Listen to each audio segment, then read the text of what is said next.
Hello friends, my self Gajanand Kashyap. स्वागत है आप सभी का मेरे इस यूट्यूब चैनल पर जिसका नाम है English by Gajanand sir.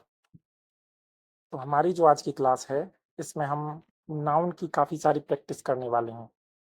Noun के बारे में हम पिछली क्लासेस में पढ़ चुके हैं, आज हम इसकी प्रैक्टिस करेंगे। काफ़ी सारे क्वेश्चंस होंगे नाउन के बारे में जिनको हम आज सॉल्व करने वाले हैं। तो प्लीज़ आप अगर चैनल पर नए हो तो चैनल को ज़रूर सब्सक्राइब कर दें तथा बेल आइकन को भी प्रेस कर दें ताकि जब भी नया वीडियो आए तो आपको इसका नोटिफिकेशन मिल जाए। तो चलिए दोस्तों, शुरू करते हैं हमारी आज की इस क्लास को जिसमें हम काफ़ी सारी प्रैक्टिस करने वाले हैं नाउन के बारे में।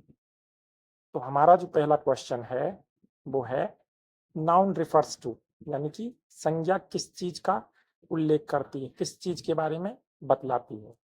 तो चार ऑप्शन दे रखे हैं। पहला है एनी काइंड ऑफ नेम, किसी भी प्रकार के नाम को बतलाती है।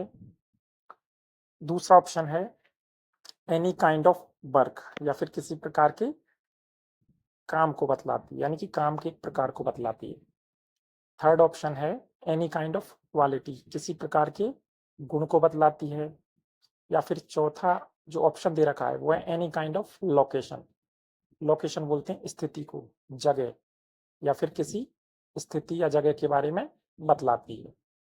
तो जो नाउन है ना वो एक नाम को बतलाती है, तो इसका जो राइट आंसर होगा वो होगा पहला वाला ऑप्शन, यानी कि एनी काइंड ऑफ नेम। संज्ञा क्या है?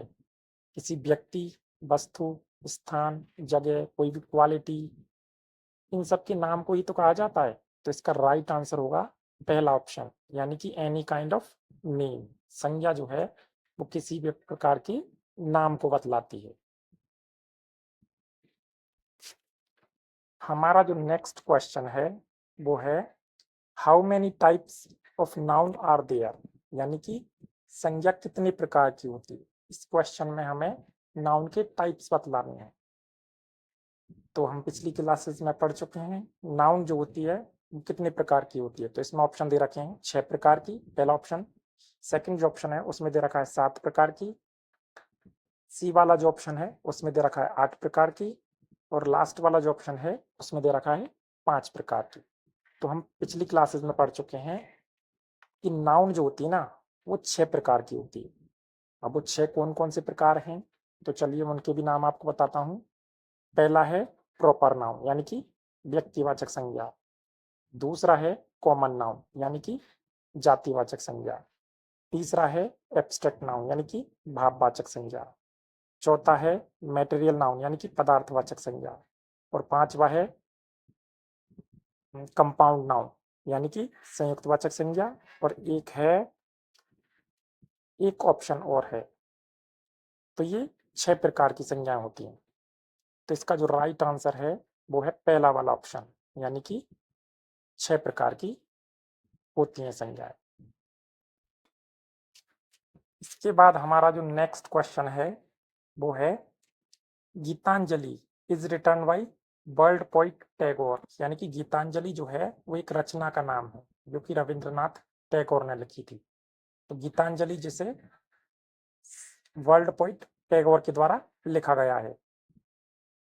Which is are the proper noun और nouns in the above sentence, यानी कि ऊपर जो सेंटेंस दिया गया है, ऊपर जो वाक्य दिया गया है ना, इसमें कौन सी संज्ञा है, या फिर अगर एक से अधिक है तो वो कौन सी है। तो 4 ऑप्शन दे रखे हैं। प्रॉपर नाउन बतानी है हमको, यानी कि व्यक्तिवाचक संज्ञा कौन सी है। तो पहला ऑप्शन है गीतांजलि। सेकंड जो ऑप्शन है वो है टैगोर।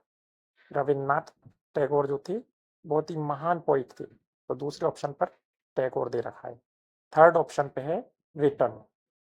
और चौथा जो ऑप्शन दे रखा है ना उसमें 2 ऑप्शन है, यानी कि ए और बी, या ये दोनों ही प्रॉपर नाउन के एग्जाम्पल हैं। तो इसका जो राइट आंसर है वो है डी ऑप्शन। क्यों? तो देखो, प्रॉपर नाउन बोलते हैं व्यक्तिवाचक संज्ञा को, तो गीतांजलि जो है वो एक रचना का नाम, और टैगोर जो है वो एक पोइट का नाम है। तो दोनों ही क्या है, व्यक्तिवाचक जो संज्ञा होती है, प्रॉपर नाउन होती है, उसके एग्जाम्पल हैं। तो इसका जो करेक्ट आंसर है वो है डी ऑप्शन, यानी कि ए एंड बी, ये वाला सही ऑप्शन है। इसके बाद हमारा जो नेक्स्ट क्वेश्चन है वो है we are planning to go for a picnic to Ghazipur, यानी कि हम पिकनिक मनाने के लिए गाजीपुर जाने की योजना बना रहे हैं, प्लानिंग कर रहे हैं। हियर गाजीपुर इज अ, यहाँ पर जो गाजीपुर वर्ड है वो क्या है? ए ऑप्शन है अ प्रॉपर नाउन, यानी कि व्यक्तिवाचक संज्ञा। बी ऑप्शन है अ कॉमन नाउन, यानी कि जातिवाचक संज्ञा। थर्ड ऑप्शन है कलेक्टिव नाउन, यानी कि समूहवाचक संज्ञा। और चौथा जो आखिरी ऑप्शन दे रखा है वो है एब्स्ट्रैक्ट नाउन। एब्स्ट्रैक्ट नाउन बोलते हैं भाववाचक संज्ञा को। तो इन चारों में से जो कौन सा सही ऑप्शन है वो है, देखो क्वेश्चन में क्या पूछा गया है, गाजीपुर जो वर्ड है वो कौन सा प्रकार का नाउन है? तो गाजीपुर जो है एक जगह का नाम है, तो जगह का नाम है तो कौन सी नाउन है? प्रॉपर नाउन, यानी कि व्यक्तिवाचक संज्ञा। तो इसका जो राइट आंसर है वो है ए ऑप्शन, यानी कि प्रॉपर नाउन। तो प्रॉपर नाउन जो है इसका बिल्कुल सही जवाब होगा। इसके बाद हमारा जो नेक्स्ट क्वेश्चन है वो है Alice is very fond of dogs, यानी कि एलिस जो है वो कुत्तों की बहुत ज्यादा शौकीन है। हियर डॉग्स इज, यहाँ पर जो डॉग्स जो वर्ड है ये किस प्रकार के नाउन का एग्जाम्पल है? तो पहला जो ऑप्शन है वो है एब्स्ट्रैक्ट नाउन, यानी कि भाववाचक संज्ञा का ऑप्शन है। बी ऑप्शन दे रखा है प्रॉपर नाउन, यानी कि व्यक्तिवाचक संज्ञा का ऑप्शन है। या फिर सी ऑप्शन है कॉमन नाउन। कॉमन नाउन बोलते हैं जातिवाचक संज्ञा को। तो क्या ये जातिवाचक संज्ञा का ऑप्शन है या फिर कलेक्टिव नाउन?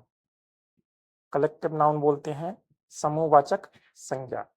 तो इन चारों में से जो राइट आंसर है वो कौन सा है? तो डॉग्स जो है ना ये कुत्तों की पूरी की पूरी प्रजाति को बतलाता है। तो जो पूरी की पूरी प्रजाति को बतलाता हो वो कौन सा नाउन होता है? वो होता है कॉमन नाउन। कॉमन नाउन यानी कि जातिवाचक संज्ञा। तो इस वाले क्वेश्चन का जो राइट आंसर है वो है सी ऑप्शन, यानी कि कॉमन नाउन। इसके बाद हमारा जो नेक्स्ट क्वेश्चन है वो है a mother's love for her children never ends. इसका अर्थ होता है कि एक माँ का जो प्यार है उसके बच्चों के लिए कभी खत्म नहीं होता, कभी समाप्त नहीं होता। हियर लव इज, और यहाँ पर जो लव वर्ड है वो क्या है? पहला ऑप्शन है प्रॉपर नाउन, यानी कि व्यक्तिवाचक संज्ञा का एग्जाम्पल है। सेकंड ऑप्शन है कॉमन नाउन, यानी कि जातिवाचक संज्ञा का एग्जाम्पल है। या फिर सी कलेक्टिव नाउन, यानी कि समूहवाचक संज्ञा का एक एग्जाम्पल है। या फिर चौथा ऑप्शन जो है वो है एब्स्ट्रैक्ट नाउन, यानी कि भाववाचक संज्ञा का एक एग्जाम्पल है। तो इन चारों में से जो करेक्ट आंसर है वो कौन सा है? लव जो है वो कौन सी नाउन का एग्जाम्पल है? तो लव मीन्स होता है प्यार, और प्यार ऐसी चीज है जिसको आप देख नहीं सकते हो, छू नहीं सकते हो, जिसको हम महसूस कर सकते हैं, एक प्रकार का भाव है ये।